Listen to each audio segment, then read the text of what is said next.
Hi friends, నాకు dance నేర్చుకోవటానికి సహాయం చేసిన బ్రాహ్మణ టీచర్ అయిన స్వాతి మేడంతో కలిసి నేను వేసిన నా అల్లరి డ్యాన్సుల గురించి ఈరోజు కథలో నేను మీకు తెలియజేస్తున్నాను. నా పేరు సందీప్. అవి నేను ఇంటర్మీడియట్ పూర్తి చేసేసి వేసవి సెలవులకు మా ఇంటి దగ్గర ఖాళీగా ఉంటున్న రోజులవి. అప్పుడే మా నాన్నగారు ఇంటి దగ్గరే ఉండి సమయాన్ని వృధా చేసుకునే బదులు ఏ కూచిపూడి నాట్యాన్నైనా నేర్చుకుంటే వీడు బాగుపడతాడు అని భావించి మా ఇంటికి దగ్గరలోనే ఉండే మంచి కూచిపూడి డ్యాన్సర్ అయిన స్వాతి మేడం గారి దగ్గర డ్యాన్సును నేర్చుకోమని నన్ను అయితే ఆవిడ దగ్గర జాయిన్ చేశారు. అయితే ఆవిడకు ఉన్న కుటుంబ పరిస్థితుల వల్ల ఆవిడకు సుమారుగా 35 సంవత్సరాలు ఉన్నప్పటికీ కూడాను ఇప్పటి వరకు పెళ్ళి అయితే చేసుకోనే లేదు. పైగా నేను కూడా ఆవిడలాగే బ్రాహ్మణుడిని కావడంతో అందరికన్నా కూడా నాపైనే ఎక్కువగా ప్రత్యేకమైన శ్రద్ధను చూపెడుతూ నాకు డ్యాన్సును నేర్పిస్తూ ఉండేవారు. అలా నా నృత్య శిక్షణ జరుగుతూ ఉండగా ఒకరోజు ఆవిడ నన్ను తన దగ్గరకు పిలిపించుకుని, ఒరే సందీప్, ఏమిటిరా, ఏమయ్యింది నీకు? ఈ మధ్య నువ్వు అసలు నృత్యం సరిగ్గా నేర్చుకోవడమే లేదు.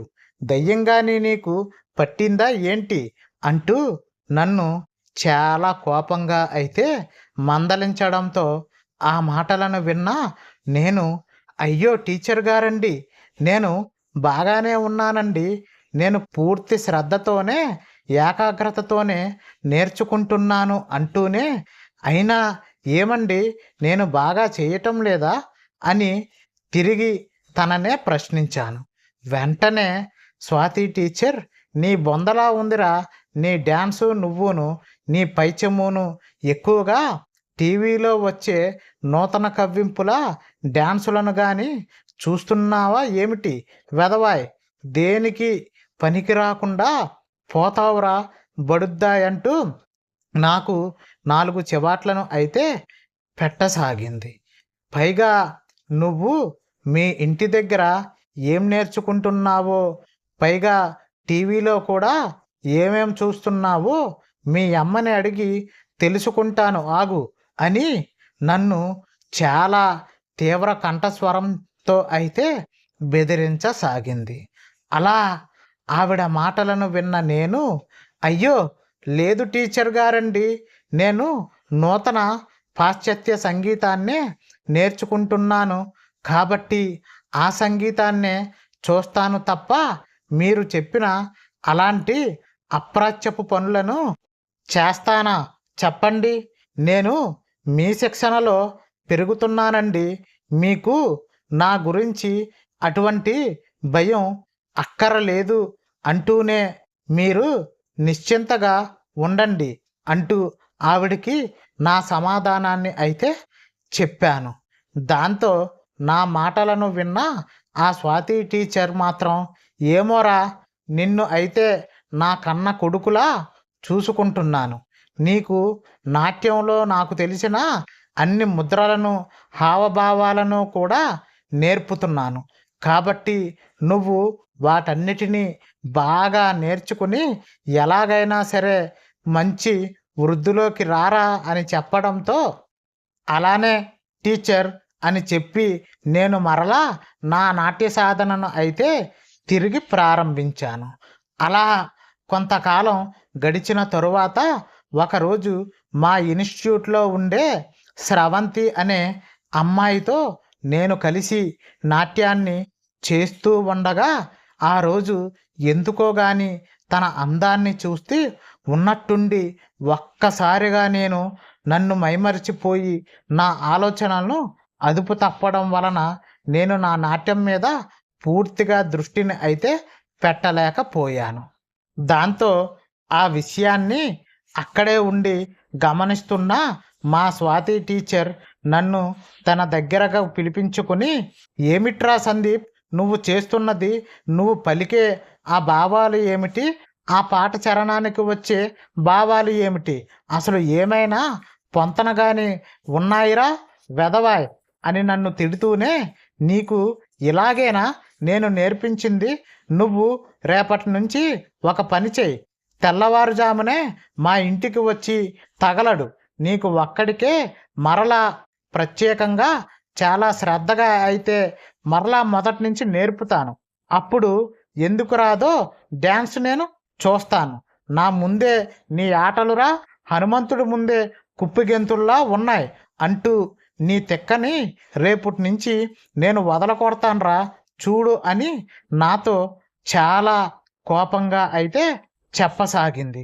అలా ఆవిడ మాటలను విన్నా నేను ఎంతగానో భయపడిపోతూ, అదేవిధంగా బాధపడుతూ ఆ తర్వాత రోజు నుంచి తెల్లవారుజామునే టీచర్ గారి ఇంటికి అయితే భయంగా బయలుదేరి వెళ్ళాను. పైగా మార్గం మధ్యలో ఎన్నో సందేహాలు నన్ను వెంటాడుతూనే ఉన్నాయి. అసలుకే ఆవిడికి చాలా కోపం ఎక్కువ. కొంపతీసి గాని నన్ను టీచర్ గారు కొడతారా ఏమిటి అని ఆలోచిస్తూనే నా భవిష్యత్తు గురించి కూడా కంగారు పడుతూ టీచర్ గారి ఇంటికి అయితే మొత్తానికి చేరుకున్నాను. పైగా ఆ రోజు శుక్రవారం కూడా కావటం వలన టీచర్ గారు అప్పటికే తలంటుకుని మడిబట్టలతో నడుం వెనుక భాగంలో దోపుకొని పైటని కప్పుకొని ఎదురుగా వచ్చి నాకు తారసపడ్డారు. దాంతో ఆవిడని అలా చూసేసరికి ఒక్కసారిగా నాకు తల తిరిగినంత పని అయితే అయ్యింది.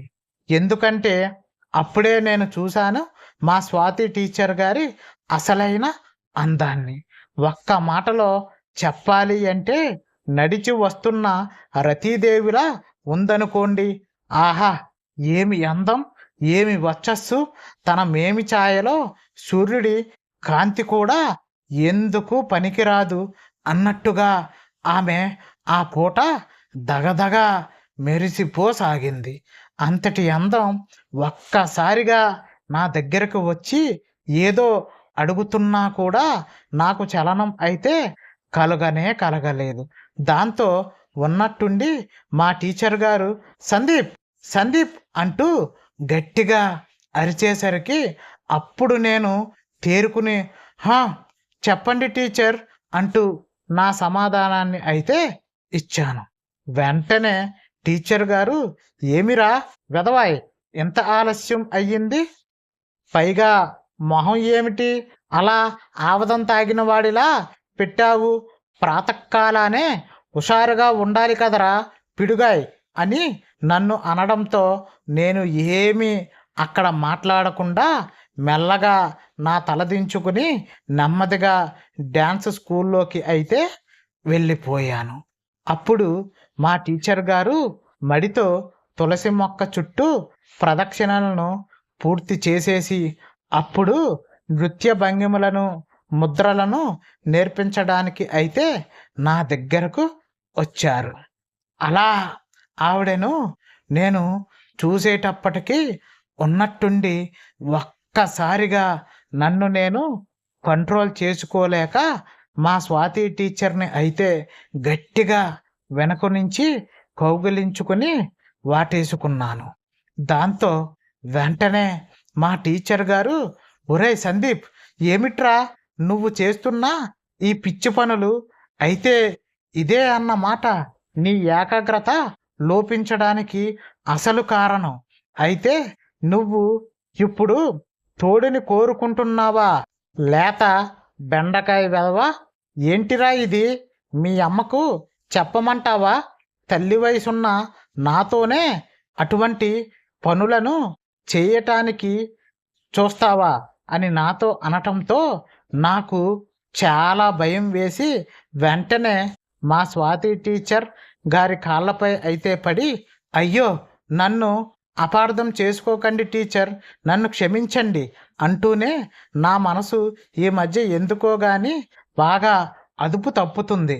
నేను నా బాధని ఎవరికీ చెప్పుకోలేకపోతున్నాను అని ఒక్కసారిగా చిన్న పిల్లాడిలాగా ఏడవటం అయితే మొదలుపెట్టాను. దాంతో నా బాధను అర్థం చేసుకున్న మా స్వాతి టీచర్ గారు, ఓరి మగడా, ఎంత బాధ ఉందా నీ మనసులో అని నన్ను ఒక్కసారిగా గబుక్కుమని తన వైపుగా లాక్కుని నా మొహంపై తనకు ఇష్టం వచ్చిన రీతిలో అయితే తన ముద్దుల వర్షాన్ని కురిపించడం ప్రారంభించింది. దాంతో ఒక్కసారిగా నా శరీరం అంతా పులకింతలతో జలధరించిపోయింది. పైగా దానికి తోడు నీ కష్టాన్ని తీర్చిపెట్టడం టీచర్గా నా బాధ్యతరా. అదేవిధంగా నీకు తెలియని కొన్ని పాఠాలను నేర్పించాల్సిన అవసరం కూడా నాపై ఉందిరా బడుద్దాయ్ అంటూనే నన్ను అలా పక్కనే ఉన్న వాళ్ళ బెడ్రూమ్లోకి అయితే నెమ్మదిగా తీసుకుని వెళ్ళి నా ఒంటిపై వస్త్రాలన్నిటినీ పూర్తిగా ఒలిచేసి తను కూడా పూర్తి నగ్నంగా మారి చాలా కాలంగా నాలో నేనే సతమతమైపోతూ లోపల రగిలిపోతున్న నా భావాలన్నిటికీ ఆ పూట సరైన సమాధానాన్ని చెప్పడమే కాకుండా మా స్వాతి టీచర్ తన నేర్పుతో నాకు పూర్తిగా అర్థమయ్యేలా కూడా చేసింది.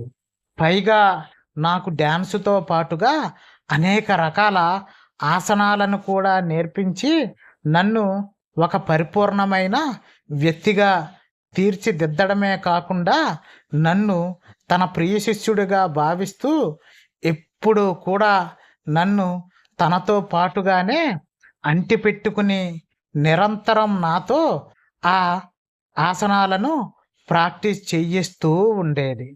ఇట్లు మీ సందీప్.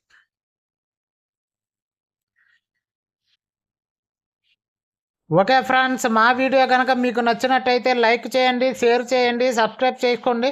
మరొక మంచి వీడియోతో మళ్ళీ కలుద్దాం. అంతవరకు బాయ్ బాయ్.